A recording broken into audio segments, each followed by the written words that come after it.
नमस्कार, मैं अनुराग उपाध्याय। हमारे साथ मौजूद है महाराष्ट्र प्रदेश प्रवक्ता शैलेश पांडे जी, भारतीय जनता पार्टी के। सर, आप पूरे 50 साल हो चुके हैं आपातकालीन को, इस विषय पे आप क्या कहें?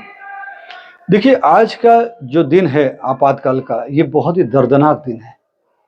आज से ठीक 50 वर्ष पहले देश में उस वक्त की प्रधानमंत्री इंदिरा गांधी जी ने ये इमरजेंसी लगाई थी और इस इमरजेंसी से इतनी प्रताड़ना, इतनी यातना, इतना तकलीफ लोगों को दिया कि आज 50 वर्ष के बाद भी जब इमरजेंसी की हम याद करते हैं तो मतलब सिहरन सी हो जाती है। बहुत दर्द होता है उन हादसों को देखते हुए।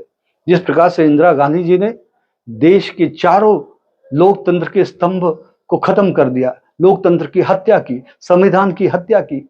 आप देखेंगे कि उस वक्त पत्रकारिता जैसे ही 25 जून 1975 को इमरजेंसी लगा, तुरंत उन्होंने अखबारों पे बंदी लाई, उनकी लाइट काट दी, संपादकों को जेल में डाल दिया, पत्रकारों को जेल में डाल दिया।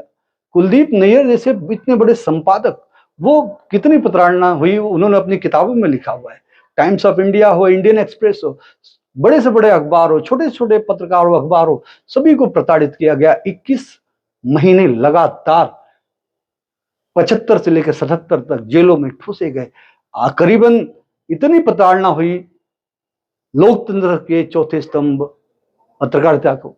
और जो जुडिशरी है, न्याय व्यवस्था है, न्याय व्यवस्था को भी उस वक्त कोई कोर्ट में केस नहीं कर सकता था, अपील नहीं दायर कर सकता था और तरह तरह की न्यायाधीशों पर भी पाबंदियां कई तरह से लगाई गई थी।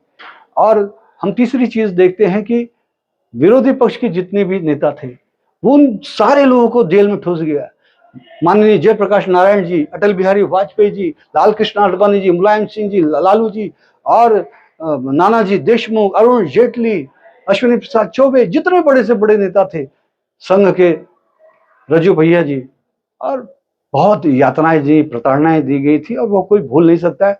मैं तो नई पीढ़ी को यही कहूंगा कि हमें उस 50 साल पहले हुई इंदिरा गांधी की इमरजेंसी और तानाशाही, हिटलरशाही को हमेशा याद रखना चाहिए, ताकि देश में इस तरह का माहौल दोबारा बन न सके। कोई कांग्रेस आज भी बार बार कहती है कि संविधान खतरे में, लेकिन संविधान को इन्होंने 110 बार संशोधन करके खत्म किया।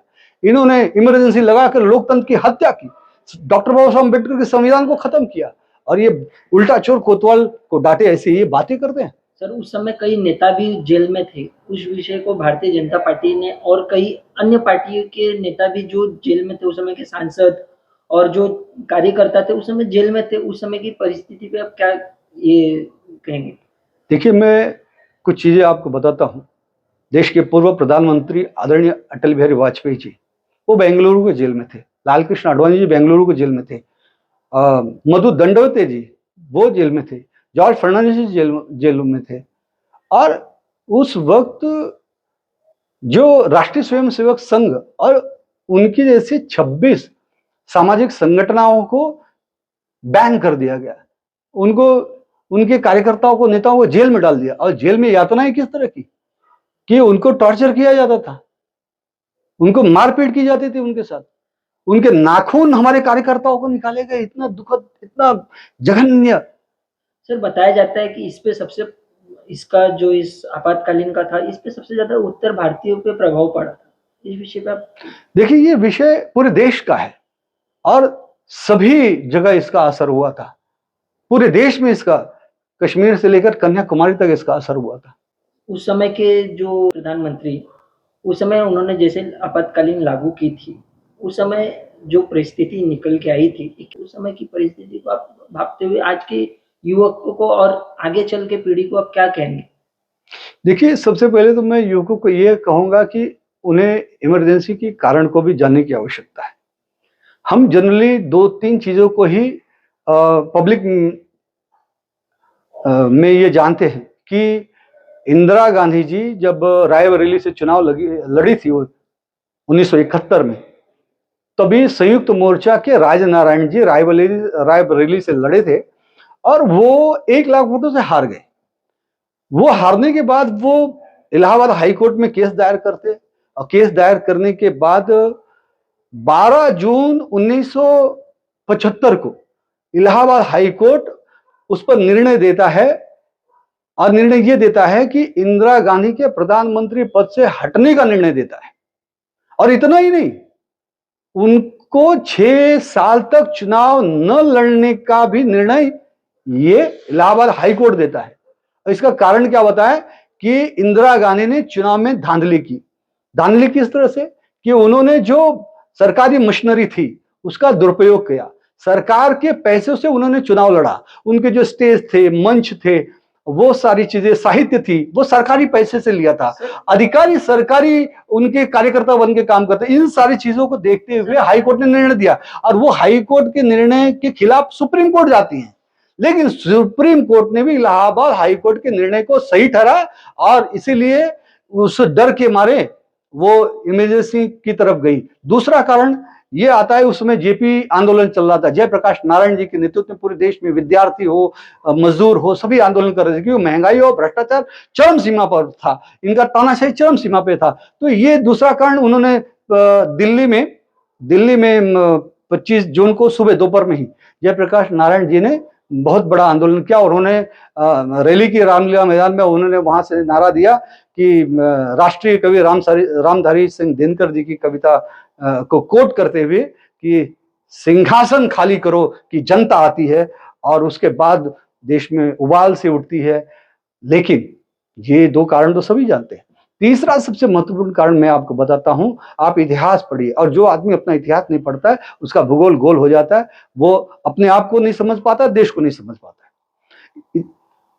सही कारण यह था कि 6 महीने पहले इंदिरा गांधी के जो सलाहकार थे और उनका जो किचन कैबिनेट था, उस किचन कैबिनेट के जो मंत्री थे, मेन मुख्यमंत्री बंगाल के सिद्धार्थ रे और भी लोग जो थे, 6 महीने पहले इंदिरा गांधी ने उनके इस किचन कैबिनेट के साथ निर्णय लिया था कि देश में हमें सिंगल पार्टी सिस्टम करना है। देश में हमें इंदिरा गांधी को आजीवन ताउम्र राष्ट्रपति या प्रधानमंत्री बना के रखना है। यह षड्यंत्र था उनका और इसलिए ये इमरजेंसी की तरफ गए। ये देश को पूरा मतलब single largest party Congress party अकेली और सारे विरोधियों का खात्मा, सारे नेताओं का खात्मा करना चाहते थे। ये षड्यंत्र था। ये भी बताया जाता है कि उन्होंने अपने सत्ता को बचाने के लिए आपातकालीन लगाया गया था। बिल्कुल, वही तो मैं बोल रहा हूं। देखिए, मैंने पहले बताया इंदिरा गांधी की जो प्रधानमंत्री का पद और संसद चुनाव 6 साल न लड़ने का जो निर्णय इलाहाबाद हाई कोर्ट ने दिया, उसी लिए तो ये सारी चीजें हुई।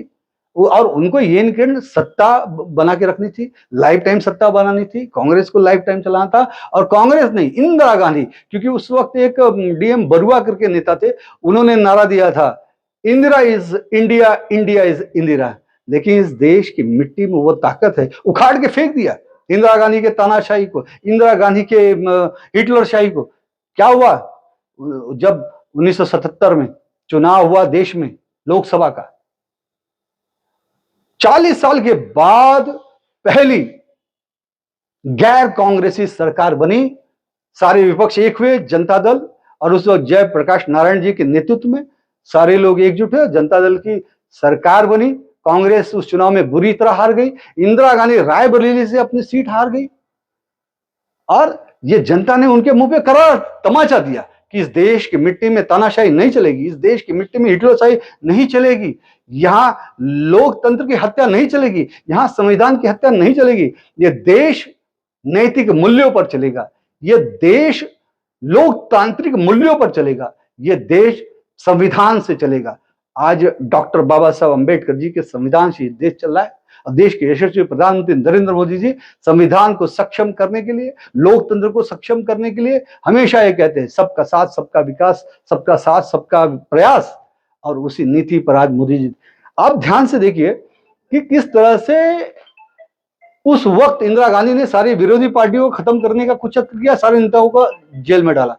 लेकिन आज मोदी जी देखिए क्या हुआ, जब पाकिस्तान से आतंकवादी हमारा जो झड़प हुआ तो ऑपरेशन सिंदूर से पाकिस्तान को धूल चटाया और उसके बाद ऑपरेशन सिंदूर के बारे में पूरी दुनिया को बताने के लिए हिंदुस्तान के सभी विरोधी पार्टियों के नेताओं को अपने साथ में लिया और उनका डेलीगेशन पूरी दुनिया में भेजा, अमेरिका में भेजा, यूरोप में भेजा, एशिया में भेजा, सभी जगह भेजकर देश को ये मैसेज दिया, दुनिया को ये मैसेज देगा कि हमारे लिए राष्ट्र सर्वोपरि है, देश सर्वोपरि है और देश के लिए पूरा देश एक है। और अब वो विपक्ष को, विरोधी नेताओं को भी साथ में लेकर काम कर रहे हैं। और ये जो उन्होंने मंत्र दिया है, सबका साथ, सबका विश्वास, सबका प्रयास, सबका विकास, उस मंत्र पर मोदी जी और मोदी सरकार आज काम कर रही है।